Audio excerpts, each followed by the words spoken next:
All right, welcome everybody listening from all around the world, all around this beautiful blue-green planet we call Gaia.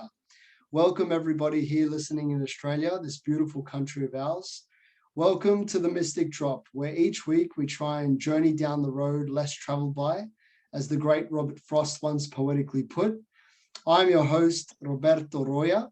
Joining me today is Flavia ZENARI. Flavia is an Australian-based poet and writer. Her purpose in life is to cultivate a remembrance of our divine nature through conscious living. Her writing includes both poetry as well as reflective self-development pieces, assisting individuals to reconnect back to their true nature. She is also the author of Letters from Love. Welcome to the show, Flavia. Thank you. Thank you so much for having me. I feel honored. My absolute pleasure. And before we get started, we've got a mystic drop incantation that I like to share with you. And it goes like this. So we are two cosmic spiritual beings sitting around the campfire. Two drops of light from the Great Spirit. Truth is our path. Wisdom is our teacher. We start with a salute. And now let our magic flow. I'll do it with my imaginary cup. Oh, beautiful. How are you? Really good. Yeah, really well. Feeling really at peace. No, you look very at peace lately. You look very zen. Yeah, I feel like there's a lot of outer chaos happening, but within I feel this real sense of peace.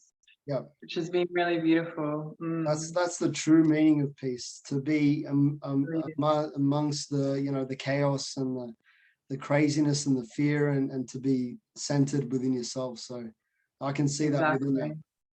Yeah, definitely. Yeah. So cool. Firstly, I'd like to congratulate you on the book. Yeah, really insightful, and I really got a vision into who you are, into your own spirit and being. So huge congratulations on that. It's such an achievement to write a book like that. So good on you. Yeah, thank you. Yeah. As I said, I really got a sense and I felt like you've really got a deep spiritual nature about you. I'm sure we're going to get into that, and I know you've probably gone through a lot of emotional experiences throughout your life, which we'll get into a bit later. But what I want to start off with is how did your creative journey start for you? So definitely I'd say, growing up, I absolutely loved to read. And at one point in my life, when I was a kid, I would go through a book a day. And my parents would just take me to the bookshop and I would just continuously read and read and read. And I think from that, reading so much and having so many different stories and entering into this whole other realm and this whole other world, the creativity just flowed so easily through my mind.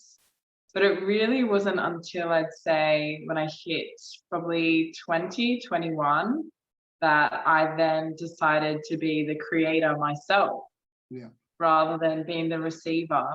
So when I was about 20 or 21, I remember sitting down and just thinking, I want to translate what I've learned so far in my journey, or what's helping me in this moment right now, and translate that into words. So writing always came naturally to me. So I just began to write, and I wrote the first piece of writing I put up on a blog, and it was basically something that I'd been moving through in that point of my life that helped me. And I thought, hey, maybe this is going to help somebody else. So it was a sort of self-reflective self-development piece that I thought could positively impact others too. And I was like, all right, let's start with this. And it was just sort of a bit of a hobby I had, was to write. And then when I was writing another self-development piece, it sort of started to get into this flow. And before I knew it, I realized it was a poem, and that was not something I'd ever even dabbled in before. So I wrote the poem, and I was like, wow, like I really, really like this form of expression. So after that, I just continued to keep writing and wrote more poetry and shared more of my writing, and started to get really good feedback from people who really resonated with what I was sharing. And I just really truly believe that creativity is this direct line to the divine, the direct line to source 100%, and 100%. spirit. It's just this, yeah, total pure connection. And you get tapped into this space. When you tapped into creativity, it's like you're in another realm. And I think anyone who's listening to this right now could relate to that. If you're creative in any form, whether it be you're an artist and you paint, or you're a musician, you create music, you enter in this whole other space that's just totally out of this 3D world, and you're just directly connected to this divine energy. And I feel that's so powerful to have that and to share that with others too. Yeah, no, I'm totally feeling you, because you Yeah, know, I'm a poet as well, and I've been writing poetry for a while now, and you connect to this other world, and it's like the words come from that world, come from that realm, if you know what I exactly. mean. And it's like Exactly. filtering through you, and then you look down after you've finished, or you've written a few lines, and you're like, this is this has not come solely from Yeah, me. This is something else. So it's funny you say that, because I've had the yeah. same experience. Mm. Like you said, it's like, yeah, where did this come from? It's not from your thoughts. Yeah, Because I think when we're writing from our thoughts, you know, we can journal and say, I experienced this today, I did this today. And it's sort of like a narrative of what's happening. But when you're entering that creative realm, you're really tapping into this next level. it is. I can't remember the specific teacher or person who had said this, but they say that there's an actual realm of creation of untapped ideas that exist in the ether. And we have access to that at all times. So whenever we want to, we can tap into this space and access all these ideas that haven't yet been created in the physical realm. And doesn't take any sort of, you know, like extra talent per se. It's something that's within everyone's access. It's just maybe more of a allowing of the self to reach that ease of accessing that space and just being present. What period of the day do you find like it's heightened for you? Is it like a lot, especially poets, it's in the night? Yeah. You know, is it what sort of period is it for you? For me, I'd say it's so random, but first thing as I wake up in the morning, I do a lot of my writing. So Yeah, this could be, lately I've been waking up at like 5:30 in the morning, and I'm just there straight out writing. I could just start the day. As soon as my eyes open, my mind just goes wing, yeah, clicks into a state of just, yeah, creativity. I don't know how or why it does that. And I think that's pretty rare from what I've spoken to other people, but it yeah. just seems to be the morning, first thing in the morning. Yeah. Have you ever like used any other like substances like alcohol to inspire it, or do you just tap in there naturally? I mean, in the past, when I did drink, I would come home from a night out, and I remember just going. Just go straight there. Yeah, and I it was know. like it would be like I'd be Or like even, partying. when you're out and you're in, you know, this idea comes to you, I need a pen. I need a pen and a Yeah, piece of paper. I always jot notes down on my phone. Yeah, I have like, I think I looked at my notes the other day. I have like over 1,000 notes saved in my phone. And it's just like my whole phone is just filled with random ideas, random bits and pieces of poetry, yeah, whether it's something that started and hasn't been finished yet, or just anything. Because for me, a lot of the things is sort of like contemplations of life Yeah. too. So it can be inspired by a conversation I have or something that happens. But I remember, yeah, when I was in my early 20s, I would go clubbing and come home at 3, 4 a.m. and I'd be up all night writing, Yeah. and I'd just be Yeah. writing these poems. And some of my older poems, I'm like, yeah, I go through them and I'm like, that's where I was at. Now it's very different, you know, like I don't drink and I have a very different lifestyle. So I think that's maybe why I get inspired so early in the morning, because that's sort of when I'm my most, you know, like maybe the external world hasn't come into my mind as much. So it's easier for me to get out of the mind and tap into that space of creation quicker. I totally resonate with that. And I think though with maturity that comes as well. You know, that you don't need to rely on the wine or the whiskey as you know, more traditional poets have done in the past throughout their whole life. Yeah. I think it in the beginning it ushers in that realm and it helps out a little bit, but to keep going with it, it can get out of control. Yeah, probably not a good dependency to go upon. So, so what does poetry mean to you? Poetry is pure expression in the form of words. It's art in the form of, in the form of words. And if it's spoken poetry, it's just the sounds that are made through the words and the rhythm of the words. Spoken poetry is something that I haven't done much of, but I really, really want to get into, because I think there's a whole other area to explore with spoken poetry. But what I like about written poetry is that you can pick up a poem and read it at different stages of your life, and even different times of the week maybe, and your interpretation of the poem can be different. Yeah. It's so open to interpretation and expression, and there's so many different ways that it can be taken. And I think it's so magic to offer that to people, to write something and to have them create their own experience from something that was created through the divine. Yeah. Yeah. Beautiful answer. How do you think that poetry has evolved? You know, especially in the modern era, and you know, do you think that it's still relevant today? Definitely. I feel there's almost been a resurgence of poetry. So there's a thing that's been coined now, like Insta poetry, so Instagram poetry. So like Rupi Kaur and her poems, which are,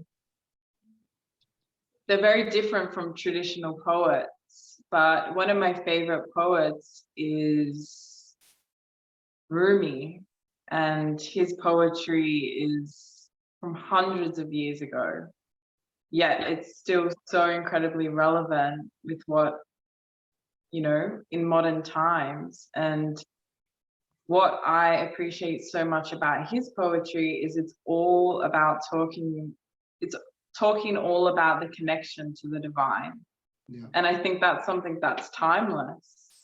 And having the spirituality interwoven into his words is something that really ignited something within me, because before I knew it, that is where my poetry landed, and where my poetry kind of made its way was through that journey.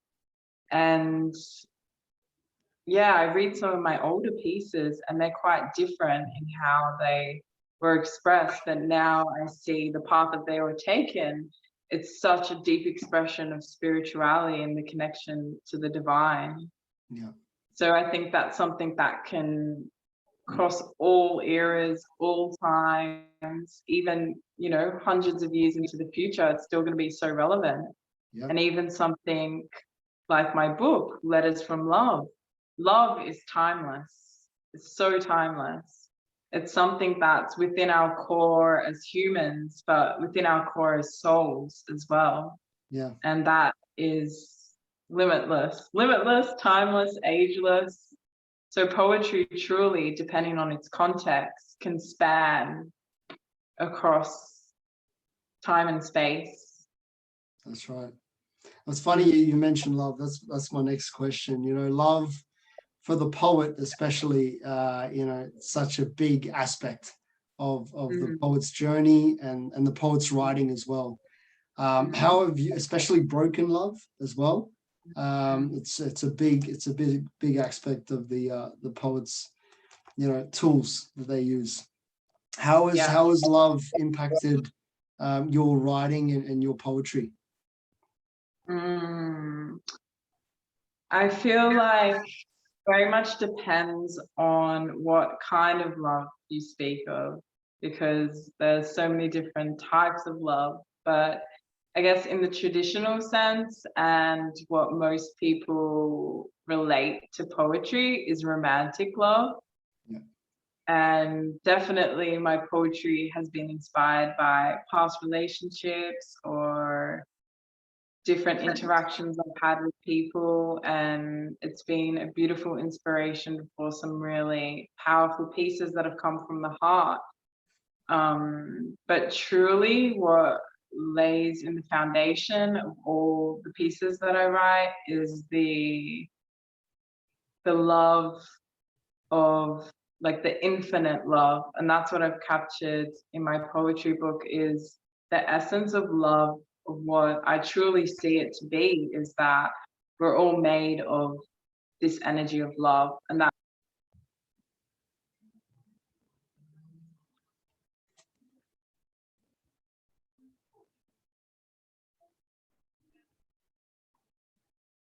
I think you've muted yourself. Yeah. Are you back? Yeah. I don't know. It just went mute for a minute. I don't know what happened. yeah. Okay, we're back again. We're back again. Yeah. Sorry. Continue. Yeah, I think I was just wrapping up saying that, yeah, just love is, yeah, what has the core of love and the foundation of the true essence of, I think it's agape, which is the love of the divine, I guess you could say. And that's what really underlines all the writing that I try to put out there now. Especially I find it's just so needed in the times of everything that's happening in the world, is we just really need to come back to that core of love again and again and again and again. No matter how much we're challenged, no matter how much we're taken away and distracted, and this chaos and this turmoil, and there's all this madness happening in the world. If we can return to that center, return to that love, to that infinite love within our own beings, and see that love in the world and see that love in each individual soul, then I feel like it's a good place to be, and creates a real sense, like we spoke before, of that inner peace within. Yeah. No, beautiful sentiment. So what, like, as I said in the beginning, what's your spirit? Because it is very spiritual. Your words are very spiritual, and it comes from a divine place. So what are your spiritual philosophies? Who are we? You know, where we come from, and where are we going? That's a very big question. I thought you could handle it. So that's why. Yeah, gotta go with the big question. That's it. I'll start with where I came from in terms of my own spiritual experience, and then I'll kind of get to where I am right now. So I was born in a Roman Catholic family. So my family are Italian. And through that experience, I had this real connection to God, and I knew and felt there was a God, but I was trying to intellectualize and understand it from the level of the mind. Yeah. And because I was doing that, because I was following the, you know, the more rigid side of the religion, I thought God was, condemning. I thought God was going to punish me. I had this certain idea of God, and I was quite fearful in my beliefs and in my spirituality until I started questioning that narrative and saying, this just doesn't feel right. I know this doesn't feel right. Yeah. And I began to really resonate with Buddhism. And this was all happening when I was quite young. So I was probably about 9 or 10 years old. And it really resonated with Buddhism. And I felt, I feel connected to this way of living, this philosophy. And then just the more and more I expanded my knowledge and looked into Indigenous cultures and looked into alternative theories and looked into yoga and was exposed to different religions, the more and more and more my mind began to expand. And the more and more that I began to see things from so many different perspectives that I thought, oh my God, maybe God and, what I perceived to be as God is just completely nothing like I could have ever imagined or thought of in my mind. Then I just started to expand even more, alternative universes, alternative dimensions, different beings, going down that whole track. And I just completely blew the lid off everything, where I said, you know what? I'm open to anything. If somebody comes to me saying that, all these theories that I thought to be true are wrong, then I'm totally open to that and I'm going to explore it. So I just kind of picked with what resonated with me. And where I'm at the moment is that I believe that, there are an infinite amount of universes that exist. There's an infinite amount of dimensions. There are an infinite amount of other intelligent beings on this earth. And we're but one of many, many to exist. And yeah, we were created because the divine creator or the divine energy wanted to witness itself and experience itself. So it's split off into all these facets of being to experience its own self. And that's what, is called the Big Bang. That's when that moment of expansion happened, and it expands and then it starts to contract again until it's going to turn into nothingness again from what it came from. But this is continuously happening all over the universe, and it's it's to start with, it freaking blew my mind. Like I was like, I can't handle this. This is crazy. This is too much. But the more I looked into it and the more I felt into it and stopped trying to analyze it with my mind, the more I felt into it with my heart and with my intuition, I was like, yeah, this makes complete sense. There is no fear in that. In religion, there was so much fear, but in these beliefs, there is no fear. There's no manipulation. Yeah. There is just like an intuitive knowing that I understand that we're infinite beings, we're infinite souls that continuously experience lifetimes on this planet, on another planet, as an animal, as an intergalactic being. We're constantly shifting and changing and moving and experiencing this craziness that it is to inhabit a soul. And I think to myself sometimes, why did I choose to be a human? Like out of all things. Yeah. Wow, what an answer. That was amazing. It's so funny you said that you started with the whole religion thing, because I'm part Italian as well.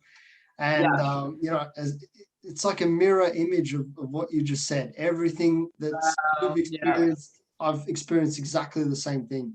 Gone from that religious viewpoint of the world and the spirit realm to a whole galactic, intergalactic, and just whole universes, not just one, of intelligences, and a spiritual space where the being that's ruling all this, doesn't condemn people, doesn't condemn beings and throw them into a pit of fire, but comes with that open love that you said before. So that's amazing.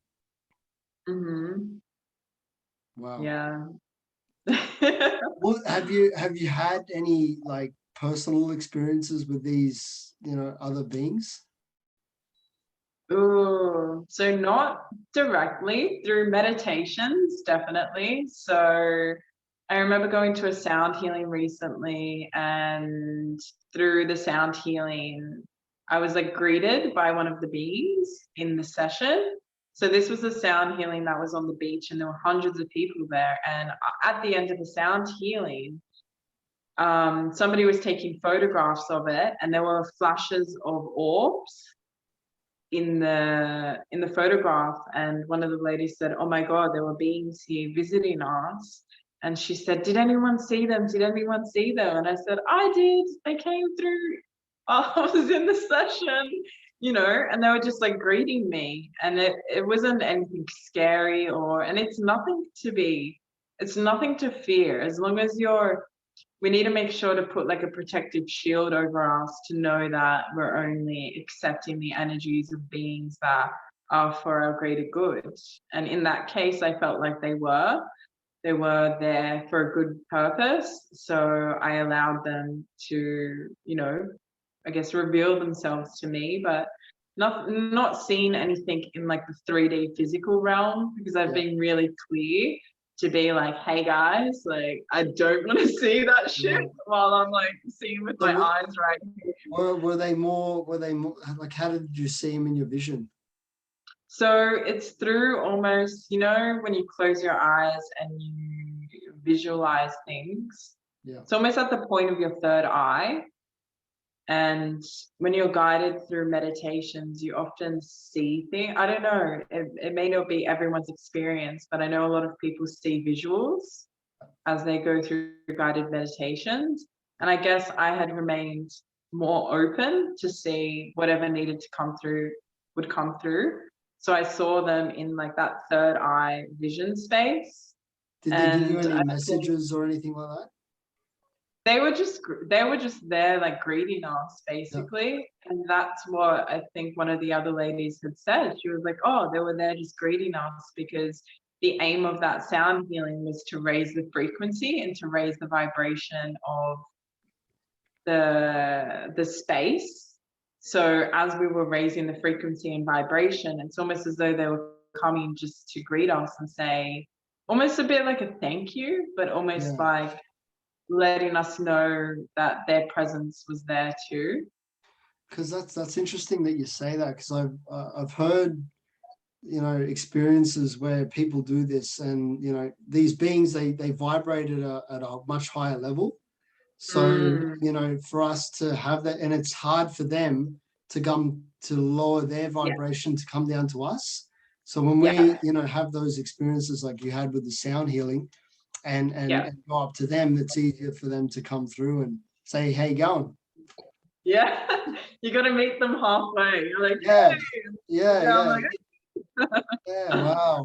Wow, what an experience! Yeah, That's amazing. Going back to poetry and art, who are some of the, you said Rumi, who are some other artists that you've been in, and not just poetry but spirituality, that you've been inspired by? I think another poet, Khalil Gibran, has been a big inspiration.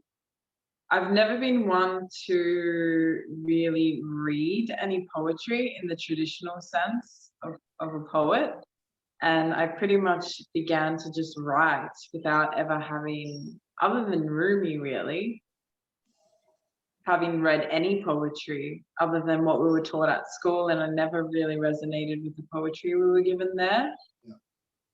But in the realm of spirituality, there's so many teachers, but the most profound ones off the top of my head, definitely Eckhart Tolle. He had such a huge influence in me. At the age of 21, I read The Power of Now, which just absolutely changed my life, and will be forever grateful for that book and for his teachings. There's another spiritual teacher, Miguel Ruiz, is another author. Through his books as well, I've learned some incredible lessons. I think along the path, a lot of what I've resonated with has been through reading. Like I said, as a kid, I would read a book a day, and into my adult years, that was the way that I could gain knowledge through spiritual teachings, was through physical texts. So off the top of my head, I would say those two. And definitely not a specific person, but the lineage of Tibetan Buddhism. Yeah. Really opened me to a lot of the more spiritual aspects rather than the 3D physical aspect of spirituality. Yeah. Wow, beautiful. And reading your bio, I was actually surprised about it, that you've gone through some mental health challenges throughout your life, and you actually help people with mental health issues as well. What would you like to personally say and give a message out to people about mental health? Just that it's totally okay to be struggling. It's totally okay. It's really a part of this human experience. A lot of us are going to go through a lot of difficulties in life, and we're all carrying, to some degree or the other, trauma from what we've been through in our lives, and we all have different ways of expressing that to others and feeling that within ourselves. But it's completely okay to feel that, and it's completely okay to open up to other people and to share that and to let others know that you're struggling, because at one point or another, most of us have been there. And more often than not, we just need somebody to help guide us through that and to be our support. I used to think that you had to do everything on your own, and we're humans, we're here to connect with others. That's why we're here. It's part of the human experience to connect as well. And when we're vocal and we open up to others and say, hey, I've been through some shit, I need some help. That's when life really starts to become rich, because we can finally release the things we've been holding on to for years. And fuck this stigma of mental health. It needs to be thrown in the bin, because it's just a normal part of our experience. That's right. It should just be spoken openly, like anything else. It's funny, like in the Western culture especially, we're taught from a young age just to shut it away and get on with it. You know what I mean? And I think we're finding now that people are having a different perspective on how to deal with it and release it, as you said. Exactly. And there's so many different ways to do it. I took a very alternative route to heal my mental health, and I went down, very different path to what a lot of people do. And for me, that was amazing, and it helped me. And I can stand here and say that, I don't struggle with anxiety, I don't struggle with depression, when that was my reality for so long, so many years of my life. That was a reality. And to get to this point now and to be able to say that, there's so much freedom in that. And it's not just I'm free from those things, it's like I'm actually thriving now. Exactly. When you push past that barrier, it's just sky's the limit, eh? You're flying. Exactly. Yeah, you're flying. Exactly. And everybody has that potential and power within them to move through the struggles that they're moving through. You know, sometimes it may take a little longer than expected, but it's a journey and it's something that can be done. It really can. Yeah. Yeah. Thank you for that message, because I think it's very important, especially with everything going on at the moment. I had Oh, yeah. Captain Graham Hood, and you know, he went through suicidal thoughts and nearly did it.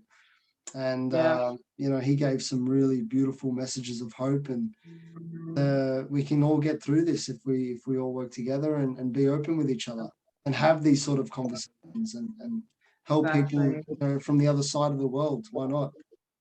Exactly.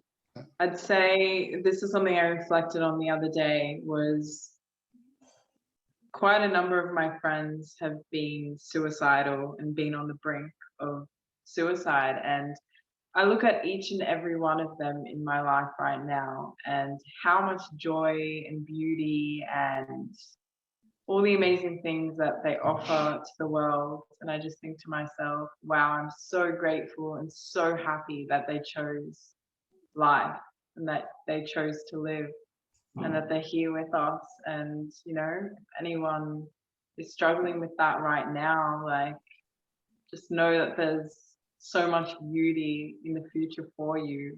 And there's so much positivity you can bring to other people's lives as well. Yeah. I read a really beautiful quote this morning. I can't remember where it was from, but it said, you know, the reason why people are so broken and cracked is for the light to get in. If you're a hard shell, you know, that light's never going to get in. So I think we as humans, I think our part of our journey is that we as humans, we're here for that experience. We're here to walk through that darkness so we can get back to the light. Oh, yeah. And it makes you appreciate the light so much when you bring to the dark. Exactly. When you get to the other side, you just Yeah, you cherish it, exactly. and you don't want to let it go. Yeah, exactly. You know, in terms of you know, reincarnation and all this sort of stuff, if you had a time machine, you could jump in the time machine and travel back to any period of history. Yeah. Which periods would you like to visit or go back to? Oh, that is a tricky one. I would say I really would love to be around when whenever this was, when the first humans, the species of the humans were created, I guess, and witness that. Because I'm curious to see what theory is correct. I have my Whether own. it's Darwinism, whether it's religion, or Yeah. I subscribe to the ancient astronaut theory. I think that other beings came here, whatever was Yeah. developing naturally here, Yeah. introduced their own DNA into that species and created the modern human. Yeah. That's my That's two what I cents. believe. You Yeah, believe that I too? believe that. Yeah. So gotta get the time machine and go back. And I'd be like, yes, I knew it. I knew it. We went Yeah. to Egypt a couple of years ago, Yeah. before Lana came along, and you Yeah. know, in the show, I don't know if you've seen it, Ancient Aliens. Have you seen that show? They talk about, like, you know, we were helped with building all these structures from around the world. What's your thoughts on all that? For sure. Definitely. I definitely agree with that. And I think for so many people, it's so far-fetched to believe those things, but Yeah. really, it makes a lot more sense. You know, I've always been a quite logical person. Yeah. And when I started to analyze everything, sort of categorize things and look at things on their timeline, I was like, you know what? That actually makes the most logical sense, to have these other beings help us. And I was like, okay, I definitely feel that's the right thing. And just intuitively as well, Yeah. it just makes sense to me that that had that had happened. So I'm with you on that one as well. We've got to thank them for a lot. 100%. Well, I believe that they were, every person needs a teacher in their life, and I think as a species, as a human species, they were our teachers. They were they were the wisdom keepers, and exactly. they gave us little trinkets here and little toys to play with here and there, and see what we do with it. And I think as a society, as a human race, we're coming into adolescence. We're about to become adults, and I think they want to see us graduate into adulthood. Exactly. So, and this world situation right now seems to be like the final test, the HSC. So. Year 12. Yeah, exactly. That's right. So like, hey, well, how are you going to go on this exam? What are you going to do? You fail? You're going to have to repeat year 12 or? Yeah, I think it's happened over and over again. I think there's been civilizations that have, risen and just didn't pass the exams, and exactly. and had to start all over again. And there's evidence of that all over the world. There really is. Yeah, very now's interesting. the time to step up. Why do you think they're like the powers that be, are so hell bent to keep all this secret? It all stems down to power and control. And I feel as though what's being played out is what happens when the shadow takes over. So we all have dark and light, our shadow and light aspects. And within our shadow aspect, there is that need for, that greed, that hunger, that power, that desire to control, to hurt, to murder, all these very dark aspects of what it is being a human. Yeah. And when that plays out on a large scale and people who, gain that power and control, they want to keep that, they want to maintain that. So in order to maintain that, what's being done is the suppression of anything that connects us to our own true power, but not power in the sense of the power that they have through the ego, but the power of, our divinity. Because if everybody began to wake up to their true power within, their true divinity within, they no longer be able to, have their power taken away from them, because they'd realize and come to the realization that we're all sovereign beings with the divine power within us, especially our own power to heal. That's a huge thing. I've just been on a journey healing chronic health conditions within my own body. And I've been off, I had a prescription for supplements that the doctor said you have to be on this for the rest of your life. And I'm off them. Oh, wow. Because I've healed myself. And that's what medicine doesn't want to teach you or teach us. Joe Dispenza, amazing. He is amazing. He is something else. He is incredible. He is, in terms of healing the physical body, he's up there with the greatest teachers of all time. Yeah. Because he really truly teaches you that what we have within our physical vessel is all we need to heal ourselves. When we connect to that infinite source, that divine intelligence, that's all we need. Exactly. And I've seen it time and time again work for so many different people. I know somebody that cured diabetes through it. People that have cured lifelong illnesses that they thought they'd have forever. And with those tools has helped to heal it. And it's been an amazing journey. I would love to get him on the show. That would be so cool. Oh, yeah. Please do. He is a legend. I'll keep trying. Yeah. That'd be amazing. Yeah. Hey, you know, he might reach out to me one day. We'll see. Yeah, I believe it. Put it out there. It's Oh already yeah, happened. it's already As happened. he Yeah, was, it's already happened. yeah, That's it. exactly. That's amazing. How do you see, you know, we just touched upon it, but how do you see the future of humanity looking like, you know, in the next, say, 50 to 100 years? So what I sense at the moment is there are a number of timelines that are splitting off. So like at an intuitive level, I sense things I can see within like individual people, their own timelines and the trajectory they're on in the moment. And then as a collective, I can see timelines splitting off as well.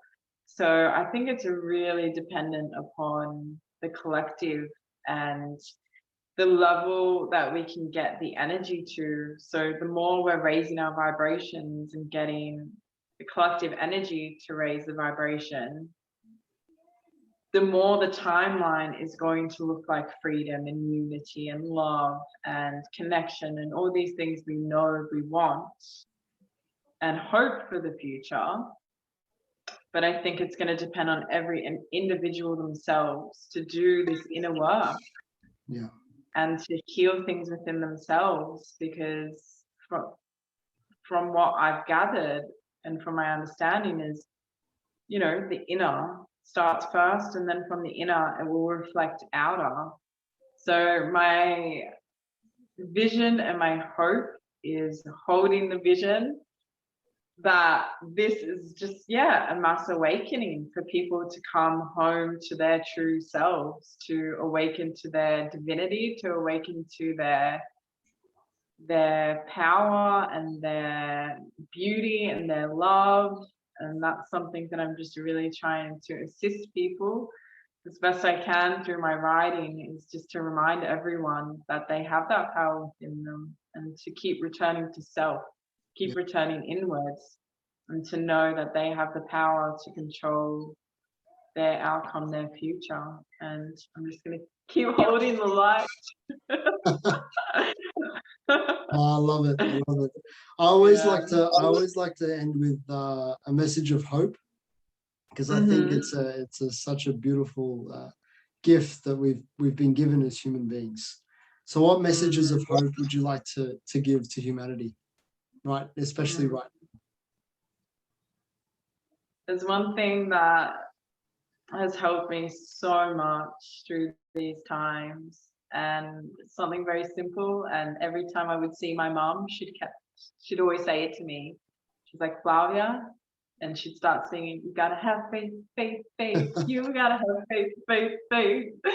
And at the beginning, it would really piss me off, because I was like, "What do you mean? Like, I can't just have faith. What do you mean?"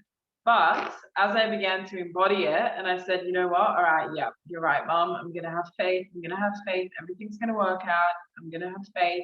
I'm gonna trust in my intuition. I'm gonna trust in my higher self. Time and time again, the faith would be proven in the physical reality, until now, where I don't even have to think back to that. I just embody the faith and just trust wholeheartedly that things are going to work out. And I feel if everybody holds true faith within them, that, like I said before, the world is on this trajectory of love, connection, wholeness, unity. If you just hold that within yourself and fully embody that and fully feel that and fully live by that in your own personal life, then we're going to create the world that's so badly wanted to be created. Just hold the faith, keep holding it, keep holding it. That's a beautiful note to end on. Wow, thank you so much. And I think a lot of people are going to feel that message. Yeah, I hope so. Where can people go and, you know, support your work, your book, you know, your messages of hope and love and spirituality? So at the moment, I'm mainly on Instagram, so Flavia.ZENARI on Instagram. I have a mailing list you can join as well through the link there. And my book's available for anyone international on Amazon. I also have it on my website where I can sign it and gift wrap it for you. And that link's also on my Instagram as well. So yeah, everything's through Instagram. Hopefully you guys have Instagram. Yeah. I'll put all the links down the bottom so people can go follow Flavia. Do you have a YouTube channel or anything like that? I do. I have one meditation up there at the moment, but I think I'll be uploading more. But Flavia ZENARI on YouTube as well.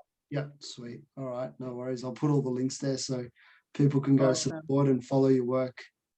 Because I think you've got such a beautiful message to share with everyone, and such a beautiful energy as well. Thank you.